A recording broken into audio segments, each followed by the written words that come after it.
Cara deposit AutoChat terbaru, buka aplikasi AutoChat, lalu klik menu payment, tinggal klik tanda plus.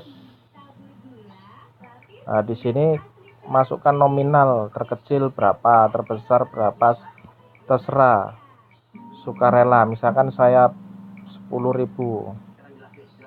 Nah, saya akan ketik di sini, pilih bank yang sesuai saya gunakan, BCA misalkan contoh. Saya klik OK. Nah, di sini nanti kita tinggal konfirmasi sesuai kita transfer ke bank rekening perusahaan 10.280. Ingat, untuk proses transfer jangan lupakan kode uniknya 10.280. Tinggal konfirmasi lalu transfer.